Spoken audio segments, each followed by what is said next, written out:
ഈ നിലമ്പൂർ ഉപതെരഞ്ഞെടുപ്പിന് ശേഷം UDF-ൽ ചില നിർണായക തീരുമാനങ്ങൾ ഉണ്ടാവാൻ സാധ്യതയുണ്ട്. അതിൽ ഏറ്റവും പ്രധാനം വിപുലീകരണമായിരിക്കാം. അപ്പോൾ അങ്ങനെയാണെങ്കിൽ ഒരു വല്ലാത്ത എന്താ പറയുന്നത് ഗൂഢമായ നീക്കങ്ങളായിരിക്കുമല്ലോ UDF നടത്തുന്നത്. പലരെയും കൊണ്ടുവരേണ്ടതുണ്ടല്ലോ. അതെ, നിലമ്പൂർ ഉപതെരഞ്ഞെടുപ്പ് കേരള രാഷ്ട്രീയത്തിൻ്റെ ഭാവി തീർച്ചപ്പെടുത്തും.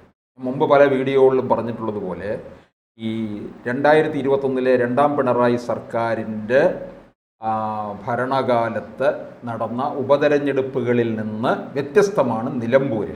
ഇത് 5ാമത്തെ ഉപതെരഞ്ഞെടുപ്പാണ്. ഇതിനകത്ത് വിജയം ആർക്കുണ്ടാകും എന്നുള്ളതിനെ ആശ്രയിച്ചാണ് 2026 തെരഞ്ഞെടുപ്പിൻ്റെ ഗതി മാറാൻ പോകുന്നത്. 2 തവണയായിട്ട് LDF ഇവിടെ ഭരണം നടത്തുകയാണ് പിണറായി വിജയൻ്റെ നേതൃത്വത്തിൽ. 2026 ഇതിന് തിരശ്ശീല വീഴ്ത്തണമെന്നാണ് കോൺഗ്രസും ലീഗും പ്രധാനമായിട്ട് ആഗ്രഹിക്കുന്നത്. അപ്പോൾ ഇടത് കക്ഷികളുടെ തുടർഭരണം ഉണ്ടാവരുതെന്ന വാശിയിലാണ് കോൺഗ്രസും ലീഗും നിൽക്കുന്നത്. ആ അധ്വാനമാണ് അവർ നിലമ്പൂരിൽ എടുത്തുകൊണ്ടിരിക്കുന്നത്. ഇവിടെ വരുമ്പോൾ നിലമ്പൂരിലെ ഒരു 10,000 വോട്ടിൻ്റെ ഭൂരിപക്ഷത്തിൽ ആര്യാടൻ ഷൗക്കത്ത് വിജയിച്ചു കഴിഞ്ഞാൽ നമ്മൾ മനസ്സിലാക്കിക്കൊള്ളണം, കേരളത്തിൽ 2026 UDF-ന് മുന്നേറ്റം ഉണ്ടാകും. മറിച്ച് സ്വരാജാണ് വിജയിക്കുന്നതെങ്കിൽ കാര്യം പരിങ്ങലിൽ ആകാം. ഒരു 5,000 വോട്ടിനാണ് ആര്യാടൻ ഷൗക്കത്ത് വിജയിക്കുന്നതെങ്കിൽ ഒരു ടൈറ്റ് മത്സരം തന്നെയായിരിക്കും. കാരണം NDA മുന്നണി ഇവിടെ ശക്തമാണ് BJP-യുടെ നേതൃത്വത്തിൽ. അപ്പോൾ അവരൊരു 10-15 സീറ്റ് 11 സീറ്റ് നിർണായകമാക്കി വെച്ചിരിക്കുകയാണ്. അതിപ്രധാനമായിട്ടുള്ളതാണ്, നേടിയെടുക്കുമെന്നുള്ള മട്ടിൽ നിൽക്കുകയാണ്. അതായത് നമ്മൾ 3 കാര്യങ്ങൾ ശ്രദ്ധിക്കുക. നിലമ്പൂരിൽ ഒരു 10,000 വോട്ടിന് മേലെ പിടിക്കുകയാണെങ്കിൽ UDF അടുത്ത ഭരണത്തിലെത്തും. രണ്ടാമത്തെ കാര്യം പറഞ്ഞോണം 5,000 വോട്ടാണെങ്കിൽ കുറച്ച് ടൈറ്റ് ആവും. സാറ് പറഞ്ഞോണം BJP കുറച്ച് സീറ്റുകൾ പിടിക്കും. പക്ഷേ അവിടെ LDF വരുമെന്നുള്ള പ്രതീക്ഷ നമുക്ക് വേണ്ട. BJP-ക്ക് കുറച്ചൊരു ജനങ്ങളുടെ ഇടയിൽ ഒരു സാമീപ്യമുണ്ടായിരിക്കും.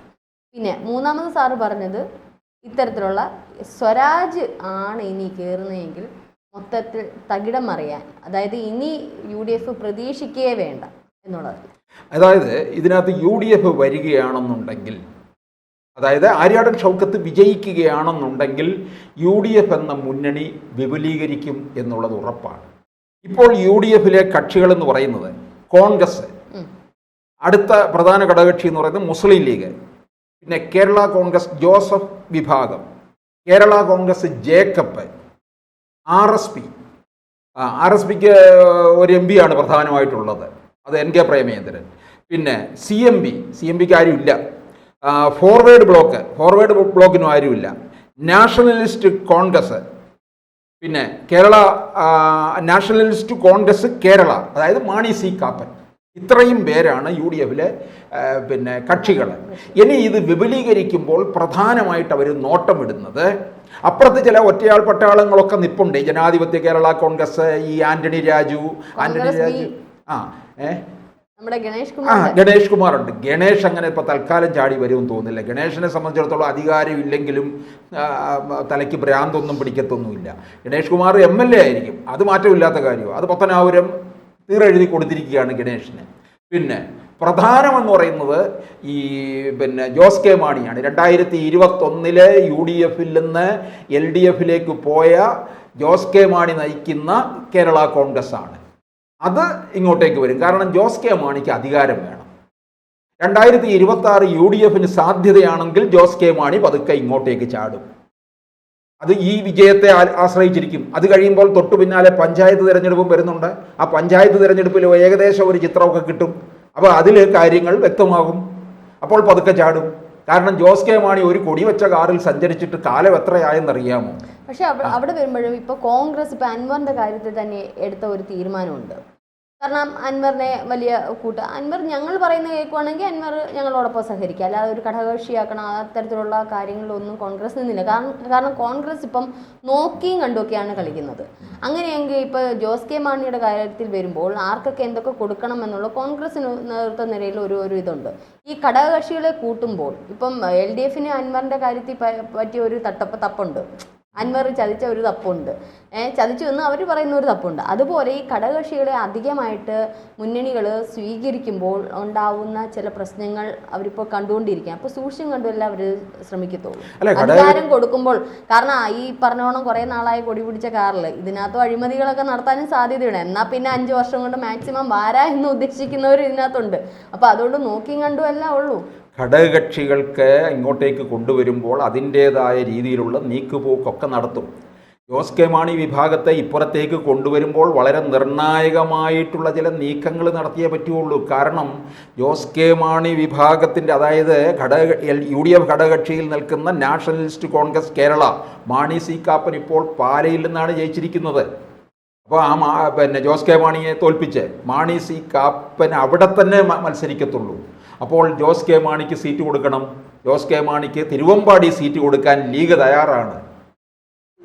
തിരുവമ്പാടി സീറ്റ് എന്ന് പറയുന്നത് ലീഗിൻ്റേതാണ്. അവിടെ ഇപ്പോൾ CPM ആണ് വിജയിച്ചിരിക്കുന്നത്. 2021 ഏതാണ്ട് ഒരു 3000 വോട്ടിൻ്റെ ഭൂരിപക്ഷം മാത്രമേ ഉണ്ടായിരുന്നുള്ളൂ CPMന്. ഇപ്പോൾ ഒരു ഭരണവിരുദ്ധ വികാരമൊക്കെ ഉള്ള സ്ഥിതിക്ക് ഒരു UDF തരംഗം ഉണ്ടാകുമെന്നുണ്ടെങ്കിൽ അത് സുഖമായിട്ട് ജോസ് കെ മാണിക്ക് ജയിച്ചു വരാനും കഴിയുമെന്നുള്ളതാണ്. അപ്പം ലീഗ് പിന്നെ പകരം വേറെ ഏതെങ്കിലും ഒരു സീറ്റ് കോൺഗ്രസിൻ്റെ കയ്യിൽ നിന്ന് അത് വാങ്ങുകയും ചെയ്യും. അപ്പോൾ ലീഗ് എന്തിനാ അത്രയും ത്യാഗം സഹിക്കുന്നതെന്ന് ചോദിച്ചാൽ 26 അധികാരത്തിൽ വരണം, അതിനു വേണ്ടിയാണ് ഈ സീറ്റ് കൊടുക്കാൻ തയ്യാറാകുന്നത്. അപ്പോൾ ജോസ് കെ മാണിയെ ഇപ്പുറത്തേക്ക് കൊണ്ടുവരിക എന്നുള്ളത് LDFലെ പല ഘടകകക്ഷികൾ ഒരുപക്ഷെ ഇങ്ങനെ ഇറങ്ങി വരും. കാരണം ഇനിയിപ്പോൾ 2026 കോൺഗ്രസിന് അധികാരം കിട്ടിക്കഴിഞ്ഞാൽ പിന്നീട് അങ്ങോട്ട് LDFനൊന്നും കിട്ടാനുള്ള സാധ്യതയില്ല. അതിനിടയ്ക്ക് കേരളത്തിൽ BJP NDA മുന്നണി വലിയ മുന്നേറ്റം കുറിച്ച് പോകും. 2031 ആകുമ്പോഴത്തേക്കും കേരളം BJPയുടെ കൈകളിലേക്ക് പോകുമെന്നാണ് കണക്കുകൂട്ടൽ.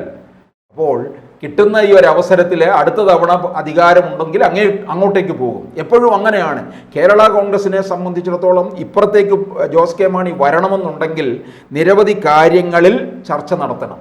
നിലമ്പൂരിലെ വിജയമെന്ന് പറയുന്നത് നിർണായകമായിട്ടാണ്. നിലമ്പൂരിൽ എന്തെങ്കിലും തരത്തിൽ പിന്നെ പിഴച്ചു കഴിഞ്ഞാൽ ഇങ്ങോട്ടേക്ക് വരാൻ തയ്യാറെടുത്തിരിക്കുന്ന പലരും ഒരു പക്ഷേ മടിച്ചു എന്ന് വരാം. കാരണം നിലമ്പൂരിലെ LDF വിജയിച്ചു കഴിഞ്ഞാൽ ഉടൻ അവർ തുടർഭരണമെന്നുള്ള പിന്നെ അവരുടെ നീക്കത്തിന് ഒന്നുകൂടെ ആക്കം കൂട്ടും. അത് അത്രത്തോളം അവർ പിന്നെ അതിന് ശക്തി പകർന്നുകൊണ്ട് കാര്യങ്ങൾ മാറുമെന്നുള്ളതാണ്. അപ്പോൾ എന്തായാലും ഇവരെ സംബന്ധിച്ചിടത്തോളം ഇനി പഞ്ചായത്ത് തിരഞ്ഞെടുപ്പും കൂടെ ഒന്ന് വെയിറ്റ് ചെയ്യും. പഞ്ചായത്ത് തിരഞ്ഞെടുപ്പ് കഴിയുമ്പോൾ ഒരു ചിത്രം, ഈ നിലമ്പൂർ കഴിയുമ്പോൾ ഏകദേശ ചിത്രമാകും. പഞ്ചായത്ത് തിരഞ്ഞെടുപ്പ് കഴിയുമ്പോൾ ക്ലിയർ പിക്ചറായി കഴിയും. പിന്നെ ആയിരിക്കും ഒഴുക്ക് ഉണ്ടാകാൻ പോകുന്നത്.